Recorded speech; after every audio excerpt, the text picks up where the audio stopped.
Құрметті оқырмандар, менің жаңа видеом орыс тілі сабағы 3-2 сыныптар. Жаңа видео шықты, қолдап тіркеліп кетіңіздер.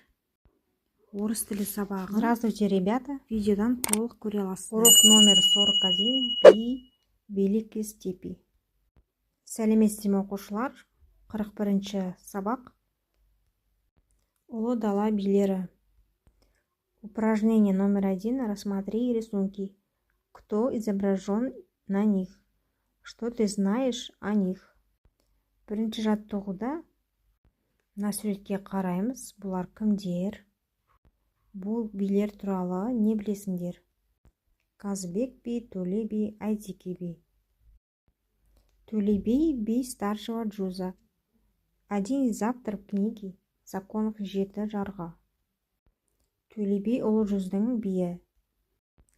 Жеті жарғы кітабының заңды авторы. Төле би был образованным и грамотным человеком. Төле би білімді, сауатты адам болған. Уже в детстве он отличался редкой любознательностью. Кішкентай кезінде ізденімпаз болып, ерекше көзге түскен. С 15 лет принимал участие в собраниях биев и прославился среди народа своей справедливостью и ораторским искусством.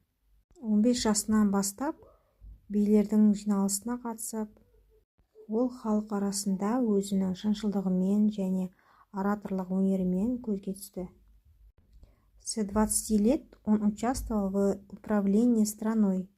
Ол 20 жасынан бастап елді билей бастады.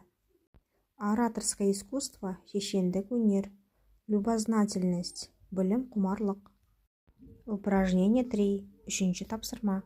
Выпиши словосочетания, обозначающие порядок предметов при счете. Вставь пропущенные окончания слов. Сөз тіркестерін жазып аламыз. Реттік қатармен жазатын боламыз. Тиісті жерге жалғауларын қоятын боламыз.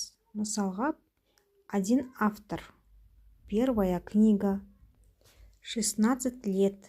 Третий бай. 13 век.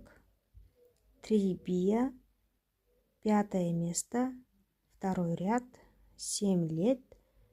4 парта. Келесі тапсырма, упражнение 4.